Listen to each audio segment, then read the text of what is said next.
और इनफैक्ट अब आप लोग मेरा ये काम पूरा करेंगे आज, अभी। सॉरी, मैं कुछ समझा नहीं। आपके घर में कॉकरोच आता है तो आप क्या करते हैं राठौड़ साहब?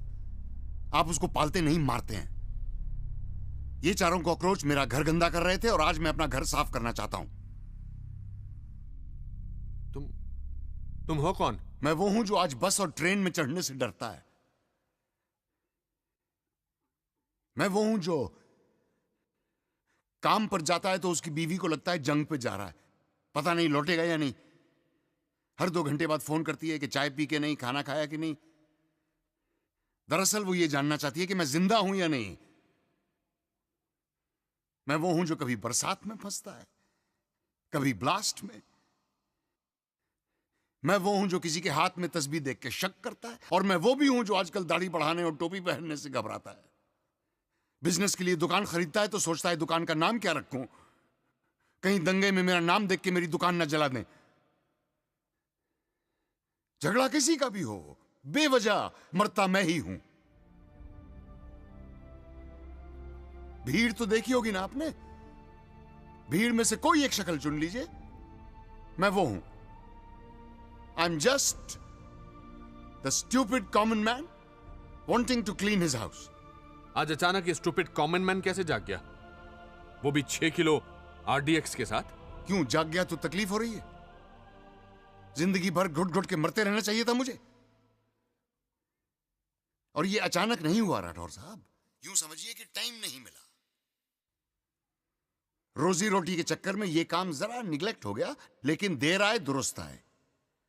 वो बाकी का एक कॉकरोच भी आज ही मरेगा। ये 4 ही क्यों? और भी तो हैं। मैंने लॉटरी निकाली, इन चारों का नाम निकला है। तुम ये कह रहे हो कि अगर हमने इस एक इब्राहिम को नहीं मारा तो ना जाने कितने बेगुनाहों को तुम मार दोगे? अरे वो लोग तो वैसे भी मरेंगे राठौर साहब, आज नहीं तो कल। और इब्राहिम खान जैसे लोग ही मारेंगे उन्हें। पिछली बार ट्रेन में मारा था, इस बार कहीं और मारेंगे। और तब तक मारते रहेंगे जब तक हम इनको जवाब देना नहीं सीखेंगे। तुम हो क्या? मतलब हिंदू हो, मुसलमान हो, क्या हो? मेरे मजहब का इससे कुछ लेना देना नहीं है। लेना देना है। मैंने कहा ना, आई am just the stupid common man. Stupid common man, right. तुम्हें डर लग रहा है पकड़े जाने का, मारे जाने का? शायद। बी स्पेसिफिक, हाँ या ना? हाँ। तो फिर ये डर याद रखना, और ये मत सोचना कि तुम आम आदमी का झंडा दिखाकर बच जाओगे। तुम जो साबित कर रहे हो ना, वो मैं साबित कुछ नहीं करना चाहता राठौर साहब। मैं सिर्फ आपको याद दिलाना चाहता हूं कि लोगों में गुस्सा बहुत है, उन्हें आजमाना बंद कीजिए। We are resilient by force, not by choice. आपको बेबस करने में मुझे सिर्फ 4 हफ्ते लगे।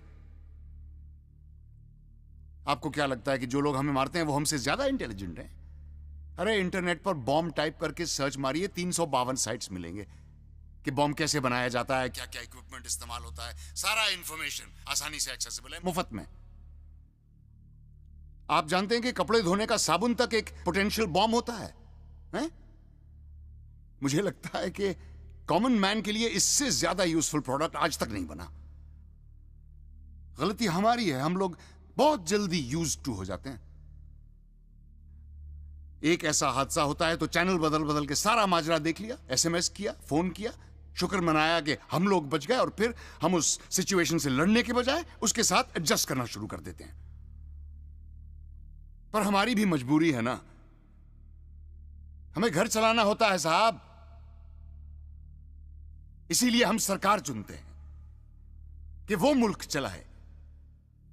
आप लोग, सरकार, पुलिस फोर्स, इंटेलिजेंस सक्षम है इस तरह की पेस्ट कंट्रोल के लिए, लेकिन आप लोग कर नहीं रहे हैं, सिर्फ शय दिए जा रहे हैं।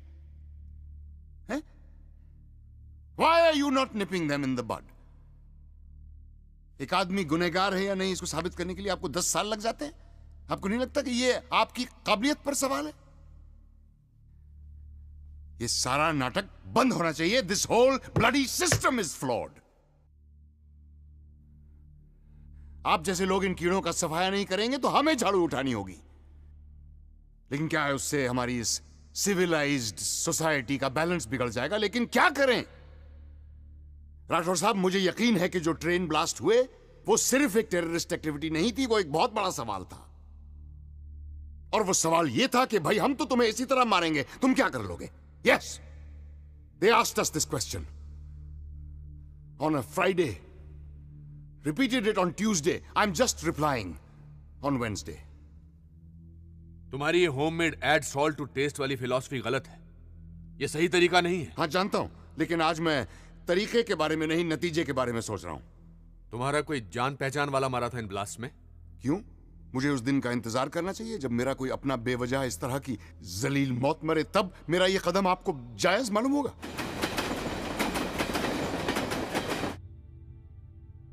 हाँ, जानना ही है तो सुनिए। मेरा अपना कोई था उस ट्रेन में। 20-21 साल का था। नाम नहीं जानता मैं उसका। हर रोज मिलता था फर्स्ट क्लास में, फाटक पे लटक के, मुस्कुरा के, हाथ हिला के हेलो कहता था, मैं भी उसको जवाब में हेलो कहता था। ऐसे बहुत सारे लोग थे, एक दूसरे को नाम से नहीं जानते थे, सिर्फ हेलो से जानते थे। हादसे से एक रोज पहले उसने मुस्कुरा के मुझे अपनी एंगेजमेंट रिंग दिखाई थी।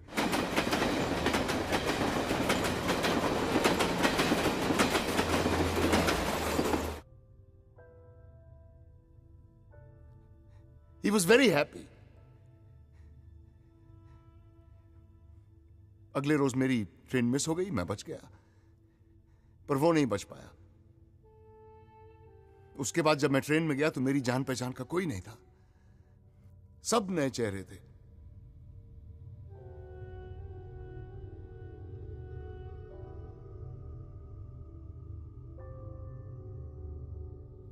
तो ये सब तुम उन पुराने चेहरों के लिए कर रहे हो? नहीं नहीं नहीं, मैं इतना भी इमोशनल या सेंटिमेंटल नहीं हूं। I always knew what loss is. अपनों को मरते हुए देखा है मैंने, लेकिन साहब ये एक्सेप्टेबल नहीं है। कोई पार्डन माय लैंग्वेज, लेकिन कोई बटन दबाकर मेरे लिए यह फैसला नहीं करेगा कि मुझे कब मरना है। उन्हें फख्र है 92 पे, 93 पे, 2006 पे, गुजरात, मुंबई, दिल्ली, मलेगांव पे। मुझे फख्र है खुद पे कि मैं ऐसे लोगों को मार रहा हूं। मैं कोई मसीहा नहीं हूं राठौड़ साहब, और ये मैं किसी के लिए नहीं, सिर्फ अपने लिए कर रहा हूं। मैं चाहता हूं कि अगर मेरा बच्चा घर से बाहर निकले तो बेखौफ घूमे, कहीं भी, कभी भी, ट्रेन में, बस में, कहीं भी। मैं तुम्हें समझ नहीं पा रहा हूं। क्योंकि मेरे रीजंस और मेरी डिमांड अजीब सी है ना। शायद। बी डेफिनेट, हां या ना। हाँ। वो लोग मेरे जैसे 200 को मारें तो ठीक है, और मैं उन जैसे सिर्फ 4 को मारूं तो ये अजीब सा है? आपकी गलती नहीं है। आम आदमी से यही उम्मीद की जाती है। आम आदमी की तरह जियो, आम आदमी की तरह बर्दाश्त करो, और आम आदमी की तरह मरो। अपने आप को ही देख लीजिए। जब तक आपको मालूम नहीं था कि मैं कौन हूं, आप मुझसे डर भी रहे थे, मुझे सीरियसली भी ले रहे थे। अब मैंने आपको बता दिया कि मैं एक आम आदमी हूं, तो आपकी आवाज में अचानक एक कॉन्फिडेंस आ गया है। शायद आप ये भी सोच रहे होंगे कि अच्छा, टेररिस्ट नहीं है, आम आदमी है, तब तो पकड़ लूंगा। नहीं, ऐसा नहीं है। ऐसा ना हो तो बेहतर है, क्योंकि सारे बॉम्ब्स वहीं के वहीं हैं। राठौर साहब, आरिफ, ये आप दोनों पे डिपेंड करता है कि ये मेरा आखिरी कॉल होगा या नहीं। अब से ठीक 10 मिनट बाद नैना रॉय अपने कैमरामैन के साथ वहां पहुंचने वाली है। उनके पीछे एक डॉक्टर और एक एम्बुलेंस भी होगा। मुझे न्यूज पर यह कंफर्म्ड रिपोर्ट चाहिए कि इब्राहिम खान मर चुका है। अगर ऐसा होता है तो मैं आपको फौरन फोन करके बता दूंगा कि सारे बॉम्ब्स कहां हैं, और अगर ऐसा नहीं होता तो आगे आपकी जिम्मेदारी।